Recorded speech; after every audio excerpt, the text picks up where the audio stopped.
आज हम बात करने जा रहे हैं भारत की E20 पॉलिसी के बारे में, जिसके खिलाफ देश में खूब हंगामा मचा हुआ है और कई लोगों को तो अभी तक ये क्लियर ही नहीं है कि आखिर E20 है क्या। देखिए, E20 का मतलब सिंपल है, आप जो पेट्रोल गाड़ी के लिए यूज़ करते हैं, जो गाड़ी में डलवाते हैं, उस पेट्रोल में 20% एथेनॉल, E मतलब एथेनॉल, E20 मतलब 20%, यानी अगर 100 लीटर पेट्रोल है उसमें अगर 20 लीटर हमने एथेनॉल मिला दिया तो वो E20 कहलाएगा। अगर आपने अब तक E20 के बारे में कुछ जान लिया है तो एक मिनट, इस वीडियो में मैं आपको कुछ ऐसी चीज़ें बताऊंगा जो शायद अभी तक आपने सुनी तक नहीं होंगी। तो वीडियो बहुत ही सेंसेशनल होने वाली है, तो गौर से सुनिएगा। ये वीडियो स्टूडेंट्स के लिए भी बहुत ज़रूरी है, पेरेंट्स के लिए भी बहुत ज़रूरी है, अमीर आदमी के लिए भी बहुत ज़रूरी है, गरीब आदमी के लिए ज़रूरी है, मिडिल क्लास इंसान के लिए तो बहुत ज़रूरी है। हर वर्ग के लिए ये वीडियो बहुत खास है, तो इसे ध्यान से सुनिएगा। आप जब घर से बाहर निकल रहे होंगे या ऑफिस जाते होंगे तो आपने बड़े बड़े बैनर्स तो देखे होंगे रोडों पे, जिसमें लिखा था कि भारत ने पेट्रोल में 20% एथेनॉल ब्लेंडिंग का टारगेट हासिल कर लिया है। लेकिन अगर ऐसा है, ये इतना अच्छा है, तो भारत के ड्राइवर्स इसका विरोध क्यों कर रहे हैं? क्या प्रॉब्लम है आखिर उन लोगों को? उनका कहना है कि एथेनॉल फ्री पेट्रोल की कमी और गाड़ियों में मैकेनिकल डैमेज की वजह से परफॉर्मेंस के इशू आ रहे हैं उनकी गाड़ियों में और ट्रक्स में खासकर। सोशल मीडिया पे तो लोग इसे एक स्कैम तक बता रहे हैं और सरकार को कोस भी रहे हैं। बहुत क्रिटिसिज्म झेलने को मिल रहा है सरकार को।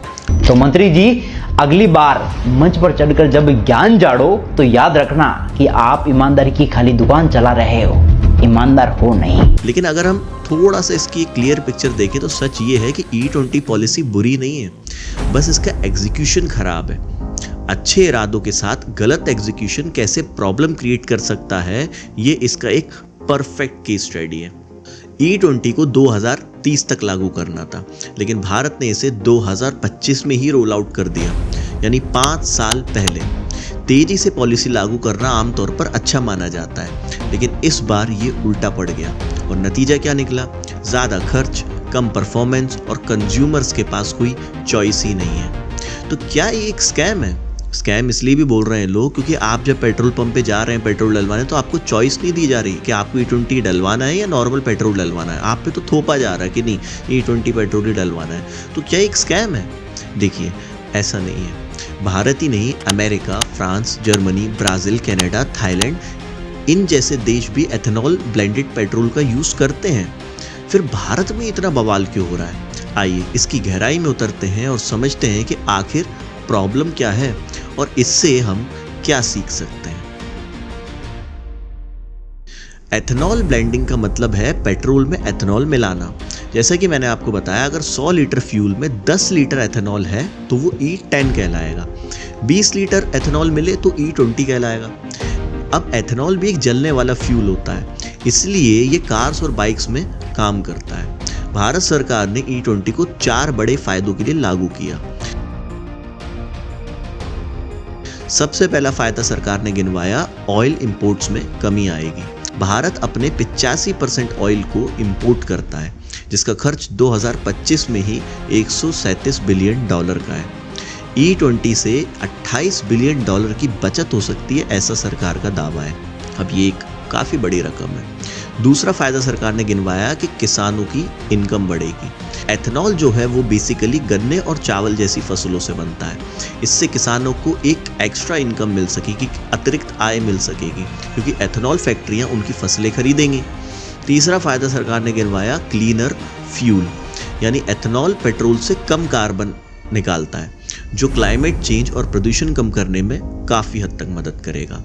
चौथा फायदा सरकार ने गिनवाया, ऑयल डिपेंडेंसी कम होगी। सऊदी अरब और UAE जैसे देशों पर निर्भरता हमारी कम होगी। ब्राज़ील और अमेरिका भी इसी वजह से एथेनॉल यूज़ कर रहे हैं। लेकिन फिर इतना बवाल क्यों हो रहा है? इतना बवाल क्यों? जब इतनी अच्छी अच्छी चीज़ें हैं तो फिर इतना बवाल क्यों हो रहा है? देखिए, E20 का विज़न तो शानदार था, इसमें कोई दो राय नहीं है, लेकिन एग्जीक्यूशन में 4 सबसे बड़ी गलतियां हो गई। सबसे पहली गलती है कंपैटिबिलिटी का गैप, जिसके अंदर भी 2 पॉइंट आते। सबसे पहला, कैलोरीफिक वैल्यू। पेट्रोल का एनर्जी आउटपुट एथेनॉल से 34% ज़्यादा होता है, यानी E20 से गाड़ी को वही दूरी तय करने के लिए ज़्यादा फ्यूल चाहिए होगा।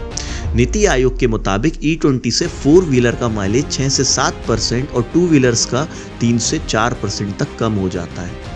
एग्जाम्पल के तौर पर अगर आपकी कार 15 किलोमीटर प्रति लीटर का माइलेज देती है तो E20 से ये 14.1 किलोमीटर प्रति लीटर हो जाएगा। 1000 किलोमीटर में आपको 4 लीटर ज़्यादा फ्यूल चाहिए होगा, यानी 100 रुपये लीटर के हिसाब से 400 रुपये का अतिरिक्त खर्चा बैठेगा आप पे। दूसरा है इसमें पॉइंट कीमत का इशू। नीति आयोग ने सुझाव दिया था कि एथेनॉल ब्लेंड्स सस्ते होने चाहिए, लेकिन पेट्रोल की कीमतों में कोई कमी नहीं आई, वही के वही रेट है। ऊपर से वैट और एक्साइज ड्यूटी की मार अलग पड़ रही है। अब आपका एक सवाल होगा कि यार 1000 किलोमीटर जब हम गाड़ी चलाएंगे तो सिर्फ 400 रुपये तो एक्स्ट्रा लग रहे हैं, इसमें इतनी बड़ी बात कौन सी बवाल करने वाली। तो जरा दूसरा पॉइंट सुनिए। दूसरी सबसे बड़ी गलती है, एक ब्लंडर है इंजन की कंपैटिबिलिटी, जो कि हमारा दूसरा पॉइंट है। एथेनॉल जो है वो हवा से नमी सोखता है, जिससे गाड़ी के फ्यूल सिस्टम में जंग लगती है।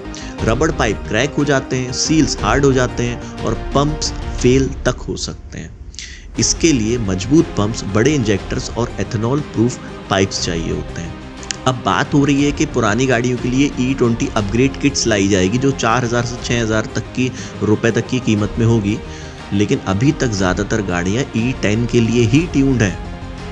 तीसरी सबसे बड़ी गलती है फूड वर्सेस फ्यूल का डायलेमा। सरकार का दावा है कि एथेनॉल सिर्फ सरप्लस अनाज या वो अनाज जो खाने लायक नहीं होता उन फसलों से बनेगा, लेकिन 2023-24 में मक्का बेस्ड एथेनॉल प्रोडक्शन 42% तक बढ़ गया। उसी साल भारत में 5 मिलियन टन मक्के की कमी हो गई, क्योंकि किसानों ने अपनी फसलों की सप्लाई एथेनॉल कंपनियों को बढ़ा दी। और नतीजा क्या निकला? भारत जो बांग्लादेश और नेपाल जैसे देशों के लिए मक्का एक्सपोर्ट किया करता था, उसे 2024 में 0.9 मिलियन टन का मक्का इंपोर्ट करना पड़ा, यानी 7940% की भारी बढ़ोतरी। अब सोचिए E20 लागू करने में अभी ये हाल हुआ है, अगर E27 या E30 जैसे टारगेट्स अचीव कर लिए तो फूड सप्लाई कहाँ पहुँचेगी? किसान एथेनॉल कंपनियों को सारा माल बेच देंगे, क्योंकि वहाँ डिमांड और दाम दोनों ज़्यादा है, और यहाँ तो किसानों को मन मुताबिक MSP भी नहीं मिलती। चौथी सबसे बड़ी गलती है इसमें इंश्योरेंस प्रॉब्लम। इंश्योरेंस कंपनियां जैसे एको ने कहा कि E10 गाड़ियों में E20 यूज़ करने से अगर डैमेज हुआ, फिर से सुनिएगा, E10 गाड़ियों में अगर E20 फ्यूल यूज़ करने से अगर डैमेज हुआ तो क्लेम रिजेक्ट तक हो सकता है, क्योंकि ये ग्रॉस नेग्लिजेंस माना जाएगा। यानी सरकार ने जो फ्यूल आपके लिए आपके ऊपर थोपा है, अनिवार्य किया है, उसकी वजह से अगर आपकी गाड़ी खराब हुई और आपको रिपेयर कराना पड़ा तो पूरा का पूरा खर्च आपकी जेब से जाएगा। अब हालांकि इंडस्ट्री के लीडर्स जैसे SIAM के प्रशांत से मिस इन्फॉर्मेशन बता रहे हैं, लेकिन कंज्यूमर्स के लिए तो दिमाग का सरदर्द बना हुआ है ना, एक रियल इशू है। कौन क्लियर करेगा इसको? और एक अगर हम पॉइंट और इसमें ऐड कर लें तो वो रहेगा वाटर की प्रॉब्लम। एथेनॉल प्रोडक्शन में भारी मात्रा में पानी लगता है। 1 लीटर एथेनॉल बनाने में गन्ने से 3630 लीटर और मक्के से 4670 लीटर पानी खर्च होता है। महाराष्ट्र, उत्तर प्रदेश जैसे राज्यों में पहले ही पानी की कमी है। ऐसे में एथेनॉल प्रोडक्शन से पानी का संकट और गहरा जाएगा। ब्राजील ने एथेनॉल ब्लेंडिंग को बहुत स्मार्टली लागू किया। वहाँ हर लीटर गैसोलीन में 27% एथेनॉल मिला होता है और 80% गाड़ियाँ फ्लेक्स फ्यूल व्हीकल्स होती हैं वहाँ पे। फ्लेक्स फ्यूल व्हीकल का मतलब है कि यानी ड्राइवर्स जब पंप पर पेट्रोल डलवाने जाते हैं, फ्यूल डलवाने जाते हैं, तो उनके पास ऑप्शन होता है कि आपको पेट्रोल डलवाना है, एथेनॉल डलवाना है या दोनों का मिक्स डलवाना है।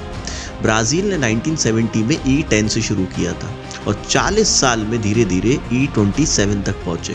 इससे उनका इकोसिस्टम तैयार हुआ और आज वो दुनिया के सबसे सक्सेसफुल बायोफ्यूल इकोसिस्टम है। अब इससे हमें क्या सीख लेनी चाहिए और भारत को एग्जैक्टली करना क्या चाहिए? देखिए, सबसे पहले तो धीरे धीरे रोल आउट करना चाहिए। E20 को 2030 तक फेजेस में लागू करना चाहिए। पहले E10 को पूरी तरीके से सेटल करना चाहिए, बाद में E20 की सोचनी चाहिए। इससे ऑटोमोटिव मैन्युफैक्चरर्स को 4 साल का समय मिलेगा और कंपैटिबिलिटी का गैप भी खत्म हो जाएगा। दूसरा, 2G एथेनॉल पे हमें ध्यान देना चाहिए। फूड क्रॉप्स की जगह 2G एथेनॉल पर फोकस करना चाहिए। अब ये क्या होता है? जो एग्रीकल्चरल वेस्ट होता है जैसे भूसा, डंठल, ये इन सब से एथेनॉल बनाया जाता है। ये फूड सप्लाई को प्रभावित भी नहीं करता और सस्ता भी है। अगर टैक्स कम करें तो फ्यूल की कीमत 30 रुपए पर लीटर तक आ सकती है। और ये मैं नहीं कह रहा हूँ, खुद मंत्री जी का कहना है। 60% इथेनॉल 40% बिजली उसका अगर एवरेज पकड़ा जाएगा तो 15 रुपए लीटर पेट्रोल का भाव होगा, जनता का भला होगा। तो सुना आपने, लेकिन इसके लिए टेक्नोलॉजी भी डेवलप करनी पड़ेगी। और तीसरी चीज़, हमें कंज्यूमर की चॉइस पे ध्यान देना चाहिए। आपको E0 डलवाना है, E10 डलवाना है या E20 डलवाना है, इसके बीच में हमारे पास एक चॉइस होनी चाहिए। ज़बरदस्ती E20 थोपने से कंज्यूमर्स का भरोसा कहीं ना कहीं आज की डेट में सरकार के ऊपर से टूट रहा है, कमज़ोर पड़ रहा है। फाइनली हमको इकोसिस्टम कोऑर्डिनेशन पर काम करना चाहिए। सरकार को मैन्युफैक्चरर्स, इंश्योरेंस कंपनियों और प्रोड्यूसर्स के साथ मिलकर काम करना चाहिए, डिस्कशन करना चाहिए, मीटिंग्स करनी चाहिए, ताकि पॉलिसी लागू होने पर पूरा सिस्टम साथ दे, ना कि बैकफायर कर जाए। अब देखिए, E20 का मकसद तो नेक है, इरादे बहुत साफ हैं। किसानों की इनकम बढ़ेगी, ऑयल इंपोर्ट्स कम होंगे और क्लाइमेट चेंज होगा, लेकिन जल्दबाजी और ख़राब एग्जीक्यूशन ने इसे कंज्यूमर्स के लिए एक सरदर्द बना दिया है। ये एक स्कैम नहीं है, इसे स्कैम तो नहीं बोलेंगे, बस खराब एग्जीक्यूशन है। अगर भारत ब्राज़ील की तरह स्मार्टली काम करे तो E20 सस्ता फ्यूल, बेहतर पर्यावरण और किसानों की समृद्धि तक ला सकता है। लेकिन इसके लिए पहले सरकार को ट्रस्ट बनाए रखना होगा, और ट्रस्ट भी तभी बनेगा जब एग्जीक्यूशन सही होगा। अगर आपको जानकारी पसंद आई हो तो इस वीडियो को लाइक ज़रूर कर दीजिएगा और अपने दोस्तों के साथ भी शेयर कर दीजिएगा। और एक चीज़ और, नीति आयोग का डॉक्यूमेंट मैंने डिस्क्रिप्शन में लगा दिया, तो उसे जाके ज़रूर एक बार चेक कर लीजिएगा। और एक खास अपडेट, अगली वीडियो जो हमारी आने वाली है वो बहुत ही ज़्यादा एक खास होने वाली है, उसे मिस मत कीजिएगा। और वो मिस ना हो तो उसके लिए अगर चैनल सब्सक्राइब नहीं किया है तो अभी सब्सक्राइब कर लीजिएगा। नोटिफिकेशन में जाके ऑल का बटन दबा दीजिएगा, ताकि अगली वीडियो आप जैसे ही रिलीज़ हो आपको तुरंत मिल जाए। आज की वीडियो में से इतना ही। जय हिंद।